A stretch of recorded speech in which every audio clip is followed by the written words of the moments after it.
the event in Howard County. So last district, District 17, Senator Kagan, Delegate Spiegel, and myself. And for efficiency's sake, I'm just going to kick things off while my colleagues join at the table up there. First of all, I just want to uplift the remarks that we heard from our representatives from the municipalities in our district, Rockville and Gaithersburg, in terms of their asks and concerns, and especially their thanks for some of the bicyclist and pedestrian safety projects that are in the CTP.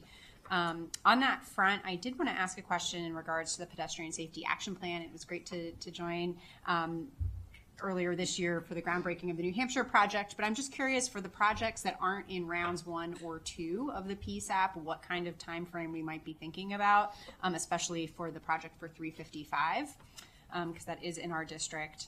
And then I also just wanted to ask 2 other questions tonight. One is to uplift the letter that representatives from District 17 and 39, including my colleagues, signed and sent earlier this year in regards to ICC signage and just advertising that there is a terminus in Gaithersburg and Rockville. I don't think we've received a response to that letter yet. And then lastly, a question in regards to county's local bus funding. I did see that it's proposed that funding for that program is going to be cut by half, recognizing there's budget constraints, but then it really caught my attention on the very next page that Prince George's County funding is increasing by 50%. So I'd love to get some insights in terms of the funding decisions on that front. And otherwise, I will turn it over to my colleagues. Okay, good evening, and I guess almost good morning. Madam Chair, Mr. Chair, Madam Secretary, members of the leadership team, thank you so much for being here. Delegate Ryan Spiegel from District 17. I have to start briefly by shouting out my time about 14 years ago on the Gaithersburg City Council when we brought a whole herd of eco-goats into the city of Gaithersburg to clear out invasive species. It was really cool. If anybody wants to talk more about it offline, I'm happy to. In all seriousness, I want to start by noting how responsive the MDOT team has been on constituent issues. When my office has reached out, I know other members have mentioned the same thing this evening, and we just really appreciate your thorough, high-quality work when it comes to those constituent requests and concerns.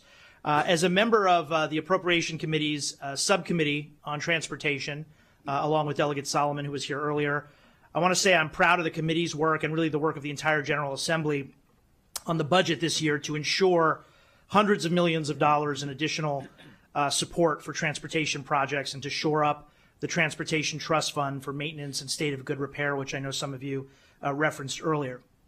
That said, I, along with many others, remain concerned about the long-term health of state transportation funding, especially when it comes to having funds for new large capital projects and expansions beyond just maintenance and upkeep. And I want to encourage MDOT and its member agencies to take a careful look at efforts to explore regional transportation authorities that have worked in places like Northern Virginia to allow regional bodies to generate additional revenue and advance regionally important transportation projects that otherwise cannot be funded under the current state budget situation. And I know it's always hard to think about major structural changes to the unique funding model that we have here in Maryland of centralized state management and centralized funding of major projects, but the competition for limited resources and other administrative challenges really means that many important projects across the state have unfortunately stalled.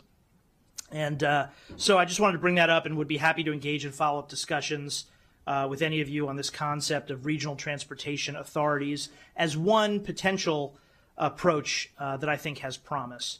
Also, as chair of our County House Delegations Committee on Transportation and Public Safety, I deal with a lot of local bills on road safety and pedestrian concerns, which we've heard so much about this evening. So I am also particularly interested in MDOT's strategic highway safety plan, as we have seen some truly troubling driver behavior. And of course, as others have mentioned, a number of high-profile tragic vehicle collisions around the state over the last couple of years. But I do want to thank you for your earlier remarks reflecting MDOT's commitment to safety. As for District 17 specific projects in the draft CTP, I just want to check off a few to mention. First, I mostly just want to say ditto to the comments of representatives for the cities of Rockville and Gaithersburg. Thank you for including funding in the Kim Lampier Bikeways Network program named in memory of a friend of ours and longtime biking advocate, particularly funding for the I-270 NIST shared use path, which has been making progress, and also the Rockville Bike Ped Counters Project, both in District 17. Under the Transportation Alternatives Program, thank you for including bike and pedestrian route improvements as well. Also want to thank you for funding safety and resurfacing improvements along 355 in Gaithersburg from Brooks Avenue to Montgomery Village, which is in the draft CTP, another important project, and for funding sidewalk improvements on North Stone Street Avenue in Rockville. And I just want to say a couple things about that project. That's in a historic African-American community called Lincoln Park here in Rockville. And we are working with community stakeholders and all levels of government to make meaningful progress in what is a historically underinvested, disinvested, walled-off area of the city for long overdue connectivity projects in conjunction with some other adaptive reuse and historic preservation and other redevelopment plans. So that's a particularly important one, so thank you for that. And of course, in general, thank you for your continued attention to dedicated bus infrastructure projects in the Mid-County, including planned bus rapid transit on Route 355. Hopefully, we will be making progress in the coming years on that. I have one interesting, quirky kind of issue that I want to raise about noise barriers along I-270 in Rockville. We have an ongoing issue near Nelson Street in Rockville's West End area. And as background, there's a relatively small gap in an otherwise existing sound barrier along that part of I-270 North, and it's been a recurring concern among our constituents, particularly those who live in the area of Anderson, Beale, and Carr Avenues, where highway noise remains a significant quality of life issue because of that gap in the sound wall. And based on SHA's own noise study conducted as part of the 495-270 corridor evaluation, that community has been determined eligible for noise mitigation, and our delegation has been following up on this matter for the past couple years. But SHA has indicated that while the area was approved for Type 1 noise barriers, the construction can only proceed as part of the larger I-270 Phase 1 South corridor project. And as you well know, current funding is not available for that larger project. And I realize the reason to have the sound barrier portion remain part of the larger project is to access federal matching funds. But the challenge is to consider whether there's any way in certain circumstances to decouple projects like this, which would have a clear impact on the community's well-being, and make it into potentially a standalone project rather than being tied exclusively to the timeline of a major corridor project that isn't currently moving, when it's deemed to be something worth pursuing sooner rather than later. So I'd be happy to have more conversations offline about that as well. And then finally, as a former MML president and as a representative of two large cities in Maryland, I would be remiss if I did not take the opportunity to reiterate what others have said, highlighting how absolutely critical highway user revenue, or HUR, funds are to our local governments. It's essential that we continue to make good on updated HUR funding formulas meant to restore a program which was decimated during the Great Recession, for which local governments really have never been fully made whole. But at least we can help ensure that they'll receive their fair share of HUR funding in the foreseeable future.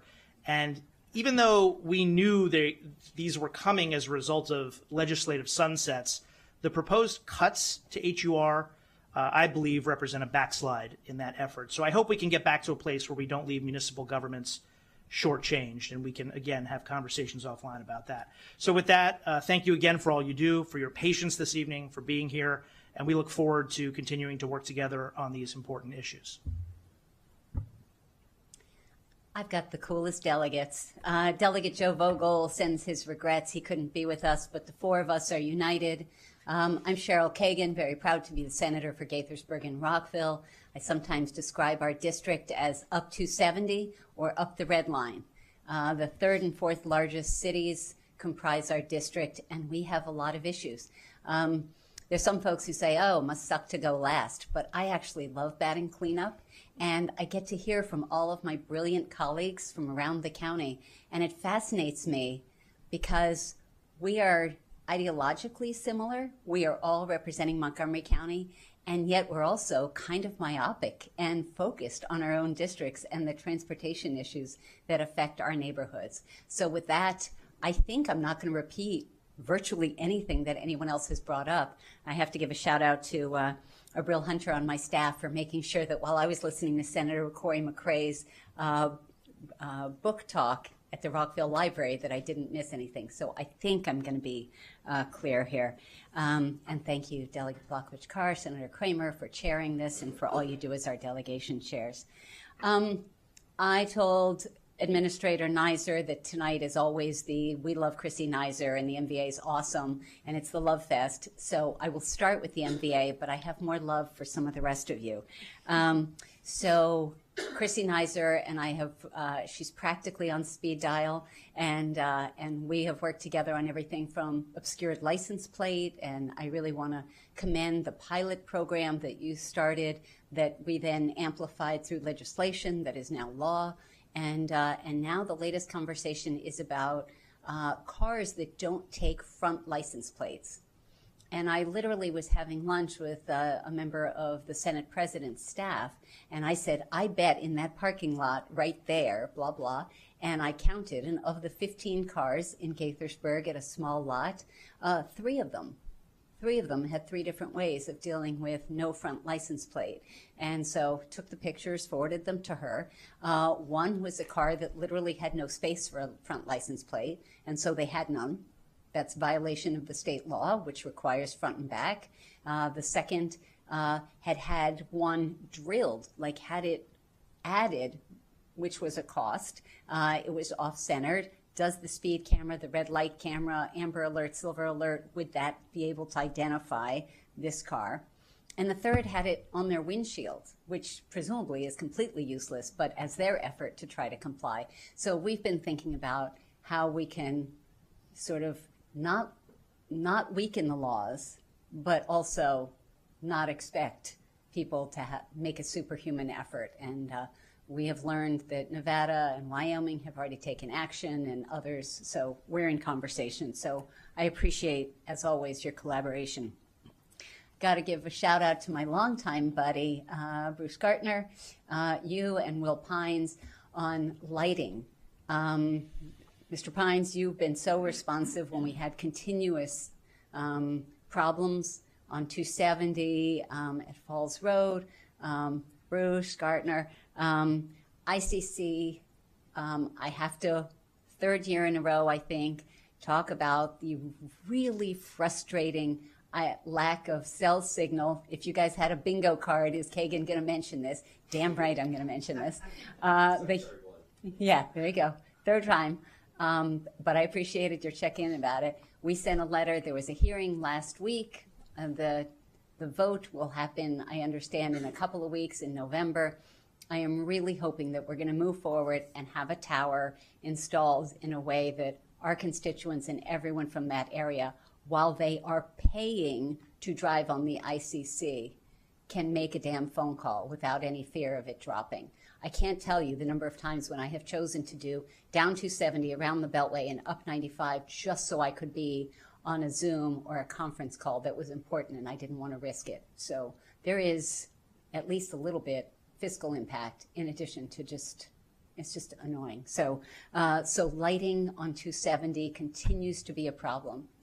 And ICC signage I amplify what Delegate Blockovich-Carr said. The letter, Gaithersburg City Council member Jim McNulty, and let's give him the shout out. He's been on this for years.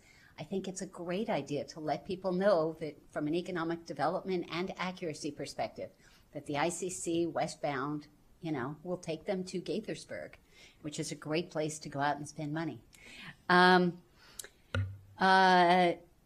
Graffiti partnership. Well, you've been great on that. Thank you. The city of Rockville, the county, and unfortunately the state has had to step in on graffiti. And so thank you for being a partner on that. I heard what you said about litter. I totally understand about mowing and all that. Signage does come out to be a safety. And I do think that there are places where it is problematic. Literally, we can't see whether it's north or south on the sign, or we can't see. And I realize that we are in fiscally challenging times, but I don't know the best way to consider this, whether there can be a website, sort of your nominations for where it's, a safety issue, but I do think there are areas around the state that are seriously problematic on faded signage. BWI, Ms. Griffin, congratulations on your ascension. Ricky Smith was a great partner in so many ways. I'm going to prop up. I'm astonished by what Delegate Charkoudian said, so thank you for agreeing to look into that with Avello. Signage in the parking lots about availability of bathrooms is something that he was working on. I'm not sure that that has been completed, I think from a customer service perspective, because our airport is fantastic and we ought to be bragging about it, and BWI is a place we want folks to have a great experience from the time they pull in to the time they leave. 988 signage is something I think I brought up last year, both at our MVA places as well as BWI airports. Any place that MDOT has a space, I would love for us to have signage on 988. And I know I do 911 all the time, but everybody knows 911. We've got all the issues that remain there. But too many people still don't know that 988 is the suicide and mental health crisis hotline. So saying it here, it's been in effect now 3 years, August, and people are unaware. So let's see what we can do to amplify that, if we can. Charlie Scott is in the audience. He's not on the dais. I think it would be a crime not to give him some serious love as well. He practically is on my speed dial. I actually call him a lot, and he's always responsive. Charlie, again, 988 signage for you too. And I don't know what the protocol is on him speaking, but I have heard about the Marine Corps Marathon and the disaster in WMATA yesterday, with hundreds of people stranded in Roslyn and elsewhere, and outages and problems. So not my district, not my county, not my state, but what if it had been the Gaithersburg Book Festival or Rockville's Hometown Holidays? Sort of it could have happened here. And so I don't know what again, Madam Acting Secretary, congratulations. I don't know what the protocol is of Charlie speaking to us on those, but that. And then the last thing I just want to mention that I got a text from someone talking about the widening of 270 and that the next step might be in 3029, which seemed about right. So I appreciated the typo. I thought the Hogan tolling plan was irresponsible and done without enough collaboration or thoughtfulness. It didn't acknowledge the reduced traffic based on post-COVID work patterns and so much more. Environmental impact, I just thought there was a lot of thought that was not invested. And so I appreciate the go slow, be thoughtful, and do it, look at it in chunks, because it did not work well for residents of Rockville and Gaithersburg who can not afford crazy tolls that are in Northern Virginia and elsewhere. So with that, eager to hear responses. Thank you very much. Thank you so much to the District 17 team. Lots to cover there. Maybe we can handle them kind of in order. Administrator Pines talk a little bit about timing of some of those PSAP corridors. And then I think I'm trying to remember, Senator Kagan, if the Nelson Street corridor is one that we have walked in the past before on the sound barrier for the sound walls, or if that was closer to Woodley Gardens, but certainly understand the concept that you've pointed out, Delegate, in terms of the broader project and the type 1. So that may be one where we follow up with you, more, but I just want to make sure I'm tracking that section of the corridor there, but we'll turn it over to Will to start. Thanks. Sure. So on the PSAP timeline, when PSAP round 3 will be announced, coming soon. I actually have a meeting scheduled with my team on November 6th to review the proposed corridors. We are in the process, I can't remember who tonight, brought up the strategic highway safety plan. We've been in the process of updating the vulnerable road user report, which is an attachment within the highway safety plan. So the data that was collected for that is being evaluated to provide the next round of corridors. So our goal is to regularly have a pipeline where we have some projects going out in 26, 27, 28. And as I indicated earlier, they're going to be targeted to be very focused on safety, countermeasure improvements at targeted locations where we know we have a history of issues. So I would expect we're likely end of the year, early next year, we'll publish the next round of corridors that'll be part of round 3. And those are data-driven decisions, really looking at, we talked tonight about utilizing predictive data as much as possible, but these corridors are already very dangerous. The Maryland 650 corridor has 14 times higher than the statewide average fatal records. So that's the kind of corridors that we're targeting for improvement, where there's been a lot of fatalities. So coming soon on that one. The ICC signing letter, my team has drafted a letter of response. I have not had the opportunity to review that yet. That's in my court, but I'll get back to you very shortly on that request.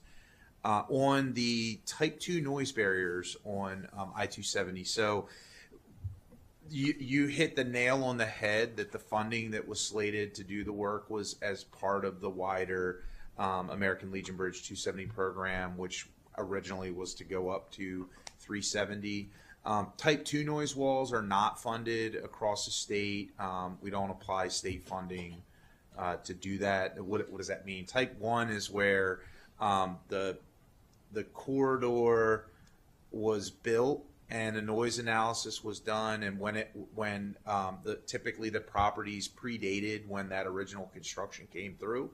Type 2, most typically, either the property didn't qualify for noise at the time when the wall was built, or it was built after the original wall was built. So that typically triggers type 2, where the analysis will show, hey, this type 2 today meets the noise levels to where it can qualify. But we do have many, many areas around the Baltimore Beltway and Capital Beltway where those types of requests are common. We typically do wait for the larger capital projects. And again, it's for the same reason you noted, the federal funding that is there to be able to support that. And the last comment I'll make, I think a lot said there on I-270. We do have some corridor-based contracts that are planned to deal with lighting. Originally in the 270 corridor, that was also part of the P3 program as a wider whole. We're starting to do some breakout projects. Some of the corridor improvements are further north in 270, up near the Frederick area and throughout, but we're identifying kind of the areas where, from a life cycle perspective and the asset data that we have, are in greatest need, and we're working in that program. On the 988 signage, we do have a memo in. Senator Waldstreicher sent in a request to us to provide advertisements on the overhead DMS signs.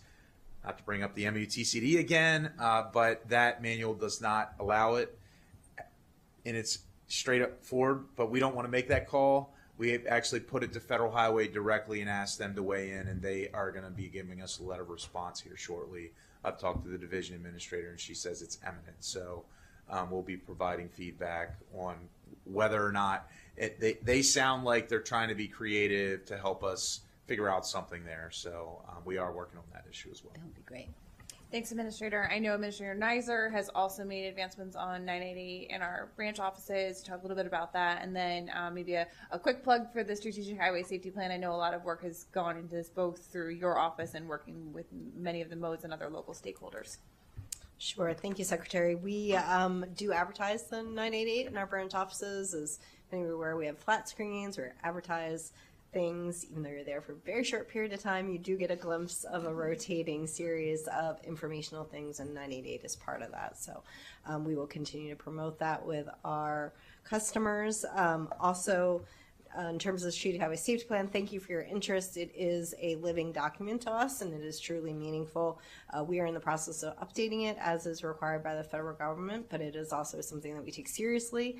And so once we have that updated by the end of the year, we will take that forward to the local jurisdictions, so I know have developed their own plans. Just make sure everything syncs up. We are seeing great reductions in fatalities, but as we heard tonight, it's just one fatality that is meaningful and personal to the person who lost that individual. So we're not going to rest until we reach 0 fatalities, and it's a team effort to get there, and we'll continue in that good work. I think that's all for me, right? License plate. Thank you. License plate. Oh, license plate. I'm so sorry. Come on. We're going to work. I committed to Senator. We have a meeting coming up with the Dealers Association, so we're going to prompt them in terms of the responsibility to ensure that the 2-plate standard is met. I know that is important not only to law enforcement, but to automatic enforcement cameras and making sure that our drivers are abiding by the appropriate laws. So we will have that conversation, and I will circle back with you in terms of the issues of readability, location, and vehicles that don't, for whatever reason, have a appropriate placard location on them. Thank you. All right, thanks so much. Close us out a little bit on kind of the funding topic that you raised. I think you hit the nail on the head with what we're able to accomplish with the new revenues, and we are truly grateful and do feel as though they established a good baseline for us in terms of core safety and state of repair. But even as Administrator Pines noted in some of his remarks earlier, we still have a ways to go in terms of making sure that we're addressing even things like pavement at that level where we are, maintaining and exceeding that quality. So certainly there have been a lot of conversations over the past few years on the future of transportation funding. Taking on those larger capital projects is a piece of it. The sustainability on the operating budget side is also a big piece, as well as just a lot of the safety and state of repair work, making sure that we have the way to move that forward. That goes for the projects that we at the department advance forward, as well as those that local governments advance through the highway user revenue funds as well. So as we're thinking about the future of the Transportation Trust Fund and the sustainability of it, I think those are a lot of the pieces that will be brought together, and certainly we know that there will be more conversations to come. Appreciate you and your work on the subcommittee and being a part of helping us advance this program that's in front of us here today. I will ask Administrator Arnold. I know there was a question on some of the lots funding. I think I'm not sure if we want to follow up on that one just to make sure that we're looking at exactly the right numbers. Do want to also acknowledge Administrator Arnold's team has also done some 988 signage work as well with her stations, but we'll turn it over to you as well. Yeah, I'm going to have to follow up specifically on that. Looking at the cash flow, I think it is just a cash flow issue. Like when the buses come in is when we fund the money or have it shown. In addition, Prince George's County has won a few discretionary grants recently for electric buses, so I think that's why theirs is a lot higher, but I want to follow up on that just to confirm what that answer is. And yes, 988 is something that we are very passionate about. We have installed signage at all of our stations. We also offer mental health first aid for all, it's voluntary, but for all of our employees, and a number of our operators have taken us up on that so that they can engage and help when needed. So definitely happy to share more on that. That's great. Thank you. That's great to share. I did not want to overlook Administrator Griffin on the 988 piece as well. Thank you. Thank you so much. And first off, thank you for acknowledging my new position. 7 months in, and I'm still learning a lot every day. I did want to say I want to thank you also for identifying that traveler experience. That's certainly one of my goals of how do we increase that travel experience, and signage is very much that. So we are reviewing, we have a signage plan that was done a few years ago for us. We're reviewing that right now to try and see where we can improve signage. We're looking at the fact that we've got 7 generations of passengers that are coming through the airport. So all of this, we need to cater to all of them in regards to travel experience. So you will hear more in regards to that in our parking lots and in other locations in regards to signage, but thank you for identifying the traveler experience because it's very important to us. Thank you. Thank you. What about Charlie? I think we're going to take that one offline. Take that one offline. Okay. Defer to the chairs. Thank you. We'll take that one offline. Thank you. All right. All right, thank you to my district mates. Before I turn it over to Senator Kramer to close us out, I'll just say thank you. It's been a long evening. Thank you to listening to all of the concerns and questions from our delegation. I do just want to put a plug in for the listening public. I think we peaked at 36 viewers earlier this evening.